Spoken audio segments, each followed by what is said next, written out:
Frères et sœurs en islam, ce que vous allez entendre aujourd'hui dépasse l'imagination. Des paroles chuchotées dans les cercles de savants, des visions partagées entre les murs sacrés des mosquées, des rêves puissants confiés par des chers reconnus pour leur piété. Tous convergent vers un seul et même nom, le Mahdi. Il ne s'agit pas de rumeurs ordinaires. Ce sont des récits que peu osent dévoiler et qui pourraient si bien annoncer le début d'un bouleversement prophétique. Que se passe-t-il aujourd'hui dans le monde musulman? Pourquoi tant de savants, de chers et de guides spirituels parlent-ils de son imminente venue? Avant de plonger dans ces révélations, abonnez-vous à cette chaîne, La Foi Islamique.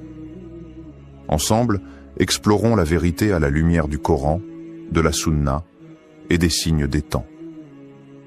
Au nom d'Allah, le tout miséricordieux, le très miséricordieux, ô Seigneur, éclaire nos cœurs de ta lumière, affermis notre foi dans les épreuves, et accorde-nous la guidance à travers les signes que tu révèles à tes serviteurs sincères. Partie 1. Les cheikhs qui ont parlé. Des voix respectées qui s'accordent. Ils ne sont ni des youtubeurs sensationnalistes, ni des rêveurs illuminés. Ils sont des porteurs de savoir, des veilleurs dans la nuit du monde moderne, des hommes qui ont passé leur vie à lire, à prier, à observer et à se taire, jusqu'à ce que le poids des signes les pousse à parler. Cheikh Imran Hossein, Cheikh Nabil Al-Awadi, Cheikh Al-Habib Ali Al-Jifri. 3 noms, 3 horizons, mais un même frisson dans leurs propos. Quand ces figures prononcent le mot Mahdi, ce n'est jamais à la légère. C'est après des années de méditation, d'études des hadiths, et parfois d'un rêve venu troubler leur nuit. Cheikh Nabil Al-Awadi, figure du monde sunnite, réputé pour sa prudence, n'a pas cherché à créer le buzz.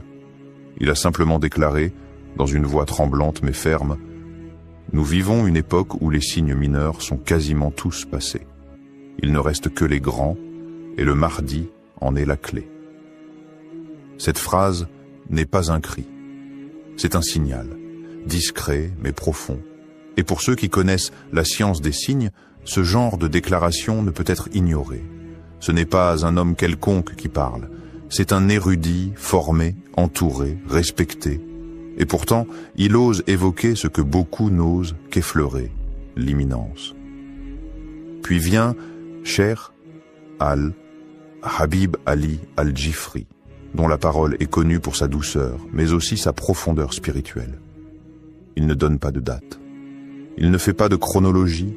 Il raconte un rêve qu'il a vu, un rêve bouleversant.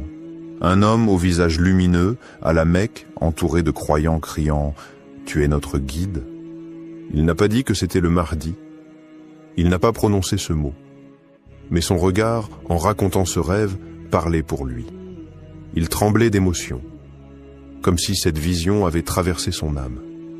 Ce qu'il faut comprendre ici, c'est que ces hommes n'agissent jamais sur une impulsion.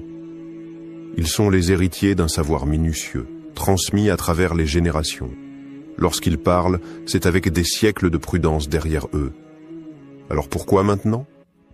Pourquoi ces allusions, ces récits, ces alertes?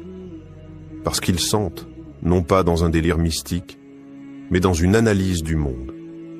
Ils voient les systèmes s'effondrer, les tyrans se multiplier, les cœurs s'assombrir et l'humanité atteindre un tournant. Et dans ce contexte chaotique, leur voix devient une lanterne. Une lanterne qui ne dit pas « il est là », mais qui murmure « il approche ». Et ce murmure devient une symphonie quand on entend Cheikh Imran Hossein évoquer la fin des temps. Depuis des décennies, il décrypte les signes. D'abord ignoré, puis critiqué, il est aujourd'hui écouté. Pourquoi? Parce que ce qu'il a annoncé hier devient réalité aujourd'hui. Lui aussi évoque l'arrivée du Mahdi. Pas comme une certitude datée, mais comme une conséquence logique de ce que les textes annoncent et que les événements mondiaux confirment. Ces cheikhs ne cherchent pas à convaincre. Ils appellent à préparer. non pas les valises, mais les cœurs. Ils ne disent pas « croyez à notre vision », ils disent « retournez à Allah, rapprochez-vous de la vérité, soyez prêts ». Et c'est peut-être cela le plus bouleversant. Ce n'est pas le contenu de leur vision qui nous secoue, c'est leur sincérité, leur prudence, leur douleur aussi lorsqu'ils évoquent ce qui vient. Car ils savent que l'arrivée du Mahdi ne sera pas un feu d'artifice. Ce sera une secousse, un réveil, une épreuve. Et seuls les cœurs connectés à la lumière divine tiendront. Partie 2. Des rêves révélateurs.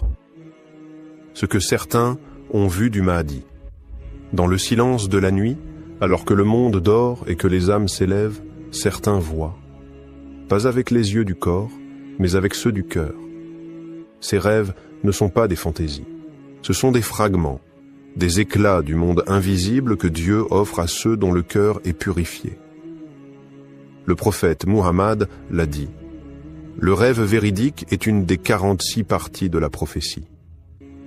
Et dans notre époque troublée, ces rêves se multiplient, pas chez n'importe qui, mais chez des hommes de science, des femmes pieuses, des étudiants sincères, des chers silencieux que le ciel réveille. Un cheikh marocain a confié le regard humide que dans son sommeil, il s'est vu transporté à Médine. Là, debout devant le noble tombeau du prophète, un homme pleurait, les mains levées, le cœur déversé en larmes. Et puis cette voix venue de nulle part, ou peut-être d'en haut, « Voici le Mahdi que tu attends ». Il s'est réveillé tremblant. Il n'a pas cherché à interpréter, il a seulement su. Quelque chose s'est imprimé en lui, comme une certitude douce et pesante à la fois. Il n'a pas cherché à en parler partout. Il l'a partagé à quelques élèves, à ceux capables d'entendre sans moquerie, de ressentir sans idolâtrer. Ce rêve n'est pas isolé. Il fait partie d'une constellation. En Égypte, un fakir raconte avoir vu une foule immense autour de la Kaaba. Un homme, vêtu simplement, au regard baissé, refusait de monter sur le minbar. Mais les gens le suppliaient. Ils l'appelaient par un nom qu'il n'ose plus répéter sans frissonner. À Karachi, une femme pieuse raconte une vision où la nuit s'est éclairée d'une lumière intense. Un homme marchait entre les ruines d'un monde brisé. Derrière lui, des enfants, des savants, des orphelins. Il ne parlait pas, mais sa présence apaisait. Les oiseaux se taisaient et même le vent semblait écouter. Et ce qui trouble le plus, c'est l'universalité de ces visions. Pakistan, Yémen, Europe, Afrique, Indonésie, France, partout, les récits se recoupent. Le même homme, la même pudeur, la même scène, la foule, la lumière et une voix qui désigne sans désigner, et pourtant aucune coordination entre ces rêveurs, aucun agenda, juste des cœurs qui cherchent Dieu, des âmes qui pleurent en prière. Et parfois, la nuit leur répond. Ces rêves parlent tous de la même chose. Un homme qui ne veut pas être reconnu, qui refuse le pouvoir, mais que les gens reconnaissent malgré lui. Un homme qui pleure devant le prophète et qui porte une lumière intérieure que même les aveugles sentiraient en passer. Alors, que faire de ces récits? Les rejeter en bloc? Les ranger dans une case de coïncidence collective? Ou faut-il, peut-être, se poser une autre question? Et si ces rêves n'étaient pas là pour désigner un homme, mais pour réveiller des cœurs? Peut-être qu'Allah nous montre ce visage, non pas pour qu'on le suive aveuglément, mais pour qu'on se prépare à ce qu'il représente. La fin de la corruption, le retour de la justice, le triomphe de la vérité. Le début d'une ère où l'islam se vivra avec sincérité, non plus dans la peur ou la honte. Et dans cette époque pleine de mensonges, de confusion et de douleur, ces rêves sont peut-être les derniers flambeaux avant la grande lumière. Partie 3. Les signes qui les ont poussés à parler. Il y a un moment où le silence devient trahison. Un moment où se taire face à l'effondrement du monde revient à abandonner les âmes à l'errance. Ce moment, selon certains savants, est arrivé. Depuis des années, les cheikhs les plus lucides observaient. Ils analysaient. Ils patientaient. Mais aujourd'hui, ils parlent. Et si des voix comme Cheikh Imran Hossein, Cheikh Nabil Al-Awadi ou Cheikh Al-Jifri ont décidé de s'exprimer sur le Mahdi, ce n'est pas par hasard. Ce n'est pas pour provoquer. C'est parce qu'ils ont vu les signes. Et ces signes sont devenus trop évidents, trop puissants pour être ignorés. Guerre dévastatrice au Moyen-Orient. Des villes réduites en cendres. Des enfants enterrés sous les ruines. Des peuples brisés, dispersés, déshumanisés. Et à chaque nouvelle guerre, un même schéma. Oppression, injustice, silence des puissants. Jérusalem sous tension. Cher Imran Hossein ne cesse de le répéter. Celui qui ne comprend pas le rôle prophétique d'Israël et de Jérusalem dans la fin des temps ne peut comprendre l'éveil du Mahdi. Il explique que le faux Messie, Dajjal, doit émerger à travers un système corrompu, sioniste, imposant au monde une fausse paix, une fausse liberté, une fausse justice, et que le Mahdi, à l'inverse, apparaîtra comme un contre-choc, un retour à la vérité absolue, à la justice divine. Un monde à genoux. L'effondrement moral n'est plus une théorie. L'impudicité est devenue une industrie. L'injustice, une norme. Les tyrans sont applaudis, les justes emprisonnés. L'islam est caricaturé, surveillé, ridiculisé. Et au sein même de la Oumma, les divisions font rage. Sunnites contre chiites, traditionnalistes contre réformistes, culture contre culture, mosquée contre mosquée. Le climat, lui aussi, parle. Inondations, séismes, feux incontrôlables. La planète semble crier sous le poids des péchés de l'humanité. Les savants ne sont pas des climatologues, mais ils voient dans ces bouleversements un rappel, une purification avant le retour d'un ordre divin. Cheikh Nabil l'a dit sans détour. L'analyse ne suffit plus. Les gens ont besoin de foi, de lumière, car ce qui vient ne sera pas une manifestation spectaculaire. Ce sera une épreuve, une tempête qui n'épargnera que ceux qui auront préparé leur cœur.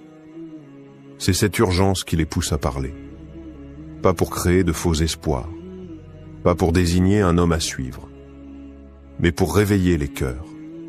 Ils ne donnent pas de nom, ils ne fixent pas de date, ils avertissent, ils secouent. Leur message est clair, le Mahdi ne viendra pas pour résoudre vos problèmes. Il viendra avec une mission immense qui exigera de vous vérité, sacrifice et foi.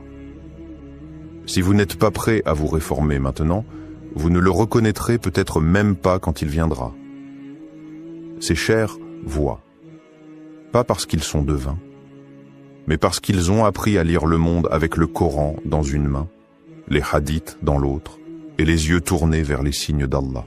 Et ces signes, aujourd'hui, hurlent. Partie 4. La peur et l'humilité des savants devant ces signes. Il y a des vérités qu'on ne crie pas.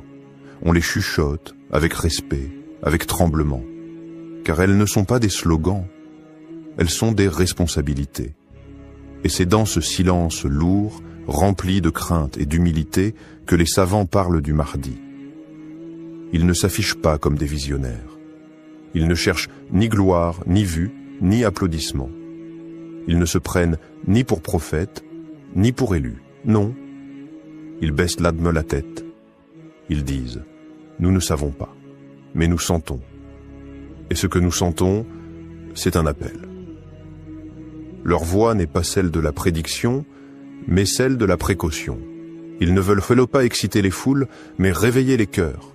Cheikh Al-Habib Ali Al-Jifri l'a résumé dans une parole sobre et forte. Ce n'est pas notre rôle de dire quand, mais c'est notre devoir de dire comment s'y préparer. Et le comment ne parle jamais de politique, ni d'armes, ni d'agitation. Il parle de tauba, de ce retour intime à Allah, sincère, silencieux. Il parle de prières nocturnes, celles que personne ne voit, celles que seule la miséricorde d'Allah entend. Il parle de lecture du Coran, pas en récitation automatique, mais en méditation, en imploration. Il parle de purification du cœur, d'abandon des rancunes, des orgueils, des attaches mondaines.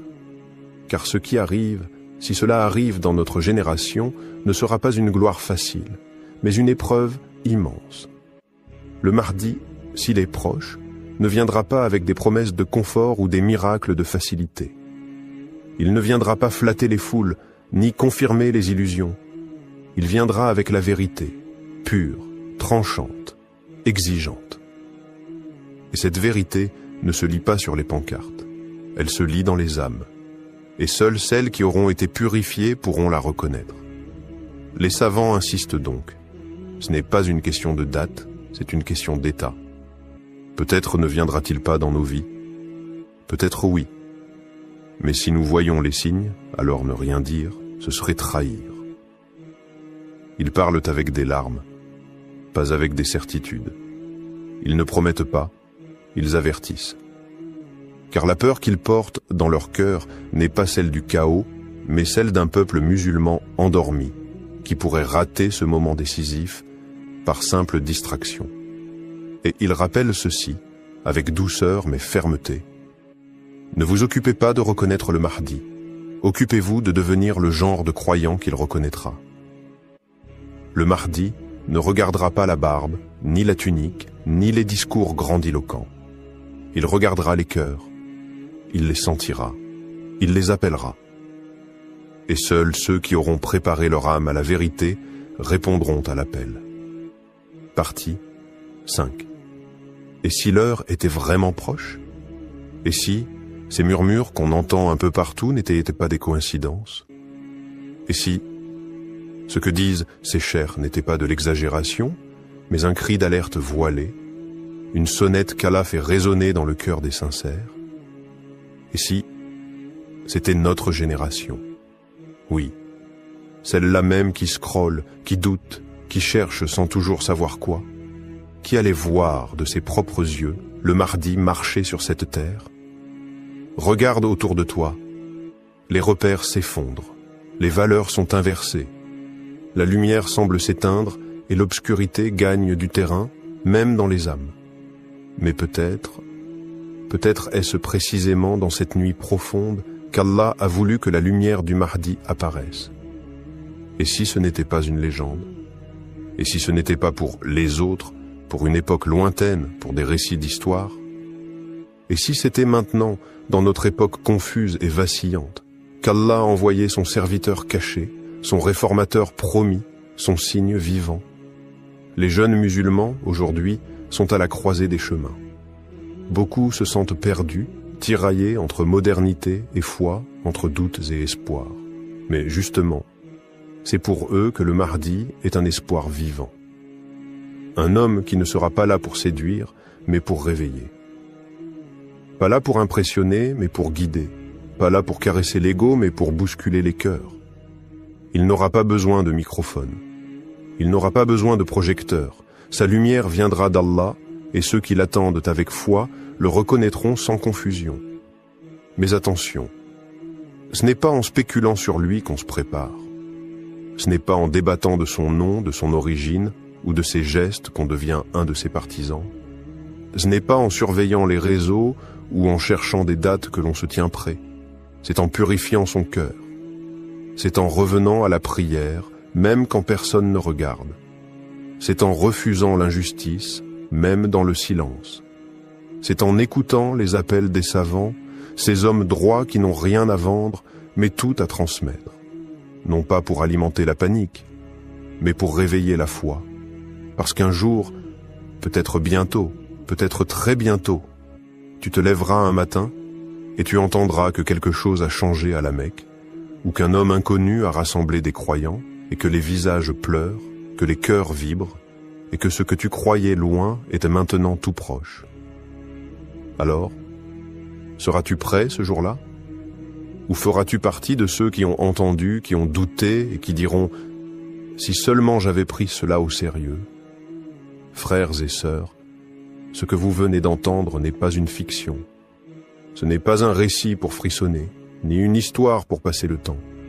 C'est une réalité qui frappe à la porte. un souffle prophétique qui traverse les siècles et qui, aujourd'hui, se rapproche de nous. Des savants ont parlé, des rêves ont été vus, des signes se sont enchaînés. Mais tout cela, ce ne sont que des clés. La vraie question, elle était là. Que faisons-nous de ces clés? Tu peux fermer les yeux, tu peux retourner à ta vie comme si rien ne changeait, ou tu peux te lever, te purifier, te reconnecter à ton Seigneur. Parce que ce qui arrive n'est pas un film, ce n'est pas un slogan, c'est une épreuve finale, un tamis, un crible qui séparera les cœurs sincères des cœurs aveugles. Le Mahdi n'a pas besoin de spectateurs. Il a besoin de croyants solides. Il a besoin de cœurs allumés par la lumière du Coran. Il a besoin de ceux qui ne fuient pas la vérité, même lorsqu'elle dérange.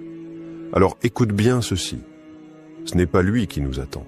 C'est nous qui devons nous préparer à l'attendre. Beaucoup diront « c'est trop tôt ». D'autres diront « c'est trop tard ». Mais Allah a déjà écrit l'heure. Et le vrai croyant, lui, ne cherche pas la date. Il cherche à être prêt, quelle que soit l'heure. Abonne-toi à la foi islamique. Pas seulement pour suivre nos vidéos, mais pour faire partie de ceux qui veulent vivre avec conscience, marcher avec foi et mourir avec certitude. Qu'Allah fasse de nous ceux qui reconnaîtront le Mahdi sans doute et qui marcheront derrière lui sans peur. Allahumma arina al-haqqa haqqan warzuqna ittiba'a wa arina al-batila batilan warzuqna ijtinaba.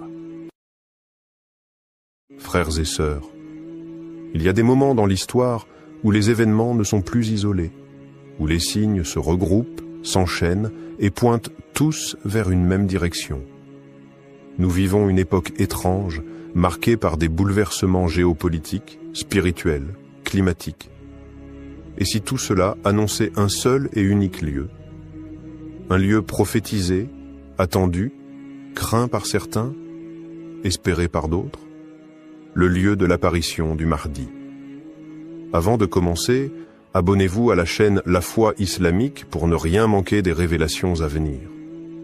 Car ce que vous allez entendre maintenant pourrait changer votre manière de regarder le monde. Bismillah, wa salat wa salam ala rasulillah. Ô Seigneur des mondes, éclaire nos cœurs par ta lumière, guide nos âmes vers la vérité et fais de nous des témoins sincères de ton décret. Ya Allah, accorde-nous la clairvoyance de reconnaître tes signes et la force de rester ferme lorsque viendra l'épreuve. Partie 1. Les signes avant-coureurs dans les hadiths. Ils sont là, non pas dans les récits d'un vieux livre poussiéreux qu'on feuillette par curiosité, mais dans les journaux, les écrans, les cris des peuples opprimés et les secousses invisibles de l'histoire. Les signes. Ils frappent à notre porte, et chaque jour, ils deviennent plus évidents. Le prophète Mohammed, le véridique, n'a laissé aucune zone d'ombre. Dans les recueils les plus authentiques, ses paroles retentissent comme un écho lointain, ou comme un avertissement imminent. Il a parlé d'un monde bouleversé, d'un déséquilibre général, de nations qui s'affrontent dans des conflits sans fin, de puissances qui s'effondrent, de peuples qui crient justice, de sang versé dans les lieux saints. Il a parlé de Cham, cette terre bénie et meurtrie. Il a mentionné Al-Quds, centre de tensions et d'enjeux mystiques. Il a désigné l'Arabie, touchée par des luttes internes, des divisions claniques, des effusions qui tachent même les lieux les plus sacrés. Et maintenant regarde le monde autour de toi. Tout est en place. Des savants de toutes les époques, de l'Andalousie aux confins de l'Asie, ont consacré leur vie à étudier chaque détail de ces prophéties. Des générations entières ont tenté de tracer sur les cartes les lieux où ces signes se croiseraient. Et presque tous s'accordent sur un point. Le Mahdi apparaîtra à la Mecque entre la pierre noire et le Maqam d'Ibrahim, là où les âmes en quête se retrouvent, là où la foi vibre avec une intensité unique. Mais voilà la nuance que peu perçoivent. Si la Mecque est le point d'émergence, cela ne signifie pas qu'il n'y aura pas d'autres étapes. car avant de se dévoiler au monde, le Mahdi est un homme qui marche dans l'ombre. Il ressent les douleurs du monde. Il traverse les nations, peut-être même les grandes capitales. Il voit l'injustice, il entend les appels des opprimés, il apprend en silence. Certains signes visibles, les guerres, les tremblements de terre, les crises sociales, sont comme les grondements avant une éruption. Mais il y a aussi des signes invisibles, des rêves partagés, des cœurs troublés sans savoir pourquoi, une sensation diffuse que quelque chose se prépare, quelque part. Ce sont les signes intérieurs, ceux que seule l'âme peut capter. Et là, une vérité mystérieuse se dévoile. La terre semble orienter tous les regards, tous les cris, toutes les prières vers un même point, un centre qui n'est pas encore révélé, mais qui agit déjà. Il ne s'agit plus seulement d'un lieu géographique. C'est un espace spirituel en train de s'éveiller. Un endroit où l'invisible devient perceptible, où la lumière revient lentement après des siècles d'ombre. Ce lieu n'a pas encore été nommé. Mais tout indique qu'il est déjà chargé d'un poids que seul un élu peut porter. Ce n'est pas un hasard si certains voient le même rêve à des milliers de kilomètres les uns des autres. Ce n'est pas un hasard si des savants se replongent dans les textes avec une urgence nouvelle. Ce n'est pas un hasard si les cieux et la terre semblent en attente. La prophétie avance. Et ceux qui regardent avec les yeux du cœur savent que les signes ne sont pas finis. Ils ne font que commencer et ils convergent vers un seul endroit. Partie 2. Le point de convergence des crises mondiales. Regarde autour de toi. Pas avec des yeux fatigués par l'information continue, mais avec des yeux lucides, éveillés, conscients. Quelque chose de plus profond que les chiffres et les bulletins d'actualité est en train de se jouer. Le monde se fracture. Et pourtant, ces fractures suivent un tracé. Un tracé qui nous ramène toujours au même point. À l'est, le Moyen-Orient brûle. Gaza saigne. La Syrie gémit. L'Irak panse encore ses plaies. Le Yémen supplie dans le silence médiatique. Des bombes tombent, mais aussi des masques. À l'ouest, l'Europe vacille. Elle doute de son identité, divisée entre un passé chrétien qu'elle a renié et un avenir qu'elle ne comprend plus. L'Occident tout entier semble fatigué de sa propre puissance. Les révoltes intérieures, la montée de l'extrême, l'effondrement moral, tout cela n'est pas que politique, c'est spirituel. Mais au centre, quelque chose attire. Quelque chose agit comme un point d'équilibre entre deux mondes, entre l'Orient mystique et l'Occident rationaliste, entre l'islam hérité et l'islam à venir. Ce point, c'est le cœur de la Méditerranée. Une zone où Jérusalem, Damas et la péninsule arabique forment un triangle sacré. Un triangle qui, depuis des siècles, abrite les plus grands bouleversements spirituels et géopolitiques. Mais quelque chose a changé, quelque chose de subtil. Les signes récents, les tensions invisibles, les rêves collectifs, les basculements soudains, tous commencent à indiquer un autre lieu. Un lieu que peu regardent, un lieu qui ne fait pas partie des récits classiques, mais que le destin semble redessiner à la lumière d'une prophétie vivante. Car le Mahdi, avant d'être reconnu, sera inconnu. Il ne surgira pas là où les foules l'attendent, comme on attend un roi avec tambour et fanfare. Il apparaîtra dans la discrétion. Il traversera des terres que l'on croyait marginales. Il portera peut-être un accent inattendu, une allure que personne ne reconnaît. Et c'est précisément là que le divin surprend. Il casse les cadres, il brise les habitudes. Certains signes, presque imperceptibles, orientent désormais notre regard vers un territoire nouveau, à la fois extérieur au monde musulman traditionnel et intérieurement connecté à son cœur. Ce lieu pourrait être en Europe, peut-être même dans une nation réputée pour son orgueil, sa laïcité, ses conflits avec l'islam. Un lieu que l'on pense fermé et qui peut-être cache la clé.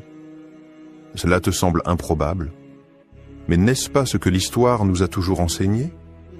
que les révolutions naissent là où on ne les attend pas, que les élus viennent de peuples oubliés, que les lumières jaillissent du cœur des ténèbres.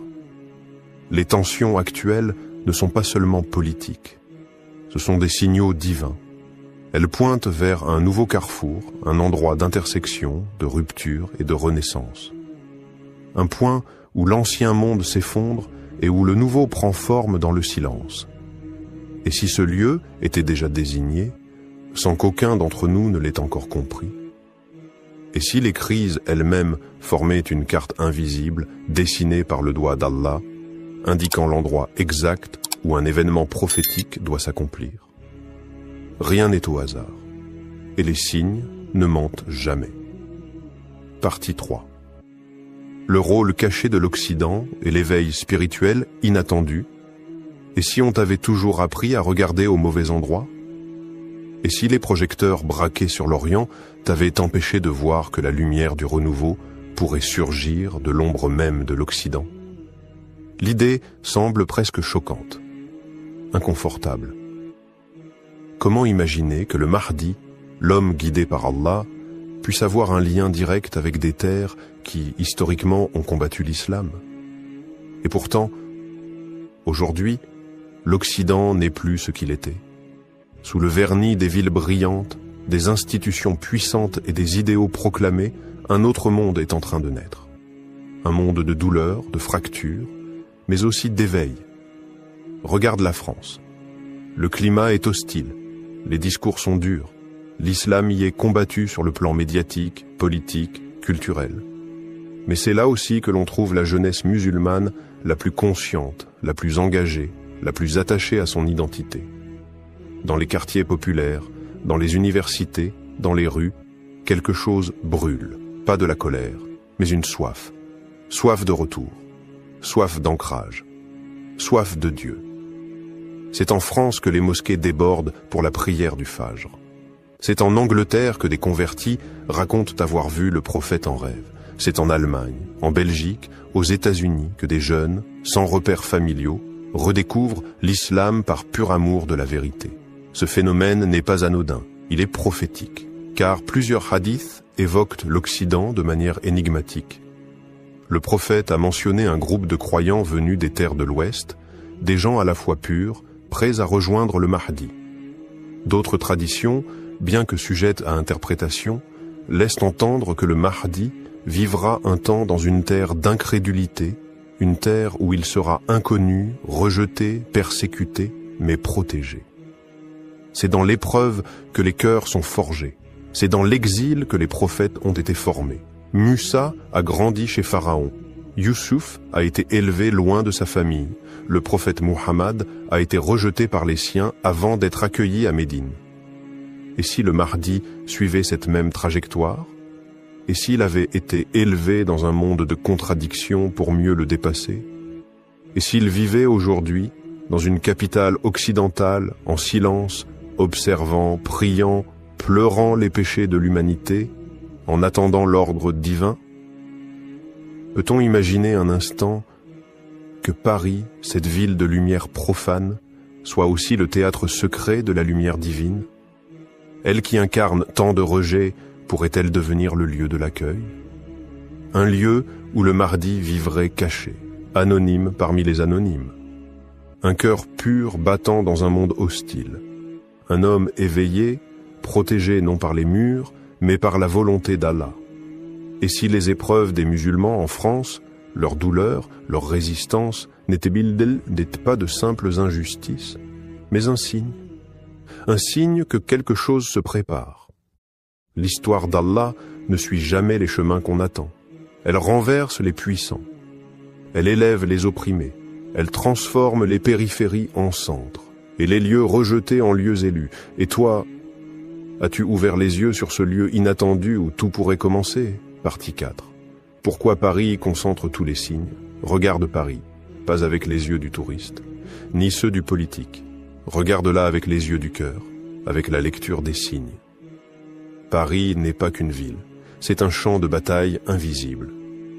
C'est le miroir des contradictions du monde moderne, où la foi est traquée mais jamais étouffée, où l'obscurité croit dominer mais laisse toujours filtrer la lumière. Ici, les minarets sont étouffés mais les cœurs s'élèvent. Ici, la parole de Dieu est contestée mais constamment récitée dans les foyers, les cellules, les ruelles. Ici, les musulmans sont surveillés mais plus vivants que jamais. Est-ce un hasard? Ou est-ce le lieu exact de l'épreuve choisi par Allah pour que naisse ce feu dont parlent les hadiths? Un feu qui ne brûle pas pour détruire, mais pour révéler. Paris, ce n'est pas seulement la ville des révolutions, c'est aussi la ville du refus des prophètes, la ville des philosophies humaines, des lois sans Dieu, de l'ordre sans foi. Mais c'est dans ces lieux extrêmes, dans ces points de rupture, que naissent les plus grandes révélations. Souviens-toi, le Mahdi ne vient pas pour les conforts. Il surgit dans le chaos, dans le rejet, dans la nuit. Et cette nuit, Paris l'a déjà depuis longtemps. Mais une étoile pourrait bien s'y lever. Les récits soufis, porteurs de secrets transmis d'oreilles en oreilles, parlent d'un homme juste, discret, solitaire, habitant une ville étrangère aux lois divines. Il est silencieux mais éveillé. Il pleure la nuit, pris dans les coins sombres, et personne ne soupçonne qu'il est celui qu'Allah prépare. Ces récits ne nomment pas Paris. Mais ils parlent d'une grande capitale occidentale, où il restera caché jusqu'au moment du retournement. Et quel autre lieu aujourd'hui correspond à ce tableau plus que Paris, capitale de la laïcité, de l'orgueil humain, et pourtant si peuplé de cœurs soumis? Paris est l'épicentre de la tension. Chaque manifestation, chaque injustice, chaque débat sur l'islam alimente cette tension spirituelle, comme si un nerf invisible était touché, comme si la ville pressentait quelque chose qu'elle ne comprend pas. Le Mahdi, dit-on, ne veut pas du pouvoir. Il ne cherche pas l'apparition. Il est appelé par les événements et forcé par le destin divin. Et pour qu'un tel homme surgisse, il faut un terrain brûlant, un lieu qui le forge, qui le rejette, puis qui l'appelle à en sortir. Paris n'est pas la fin du voyage, mais elle pourrait bien être le départ, car c'est là que le feu intérieur s'allume. C'est là que le silence du Mahdi devient plus fort que les cris du monde. C'est là, dans les rues chargées de colère, dans les regards pleins de rejet, dans les invocations nocturnes des oubliés, que la lumière se prépare à descendre, et quand elle se déversera, elle ne viendra pas avec des slogans, mais avec le poids de la vérité. Partie 5. Les cartes anciennes et les révélations ésotériques. Il existe des cartes que l'on ne trouve pas dans les manuels scolaires, des cartes que l'on ne trace pas avec des frontières politiques, mais avec des lignes invisibles, des lignes d'énergie, des trajets de lumière, des veines spirituelles que les anciens connaissaient. Les maîtres soufis les appelaient par les routes secrètes de la présence divine. Selon eux, certains lieux sur Terre ne sont pas seulement géographiquement stratégiques, mais cosmiquement choisis. Des nœuds où le ciel rencontre la Terre, où le destin du monde s'articule. Parmi ces points faits mystérieux, Paris apparaît, pas comme une ville sainte, mais comme un croisement, un carrefour chargé, un point d'intersection entre les tensions de la fin des temps. Là où les civilisations s'entrechoquent, là où les idées s'affrontent, là où la lumière et les ténèbres dialoguent sans cesse. Des cartes anciennes, juives, chrétiennes et musulmanes mentionnent un centre du monde. Non pas au sens physique, mais énergétique, elles parlent d'un cœur de l'humanité, d'un lieu où les événements de la fin convergeront avant de se rediriger vers l'Est. Et dans ces textes symboliques, on retrouve en filigrane la ville de Paris. Les soufis évoquent une géométrie spirituelle. Mecque, Jérusalem, Damas, et un quatrième point invisible plus à l'ouest. Un point de silence, un point de gestation. Certains maîtres ont chuchoté, loin des foules. Là où les prophètes ne sont pas attendus, là apparaîtra le signe. Et puis il y a les rêves, des croyants sincères, pieux, qui ne cherchent ni gloire ni mythe, rapportent des songes étonnants. Un homme, vêtu simplement, debout au cœur d'une grande ville européenne. Son visage est paisible, son regard porte une lumière antique. Il ne parle pas, mais ceux qui le voient comprennent sans mots. Il est là, et le monde l'ignore. Des coïncidences étranges, des versets récités dans des ruelles, entendus par des inconnus au moment exact où leur cœur cherchait Dieu. Des apparitions de lumière au-dessus des minarets en pleine nuit, des enfants récitant des sourates qu'on ne leur avait pas encore enseignées, des prières exaucées dans les moments les plus noirs. À Paris, ce ne sont peut-être que des coïncidences, ou peut-être sont-elles les signes subtils du réel, comme des gouttes d'eau avant la tempête prophétique. Le Mahdi, selon certains récits, marchera longtemps dans l'ombre avant d'être appelé à la lumière. Et cette ombre peut être une ville,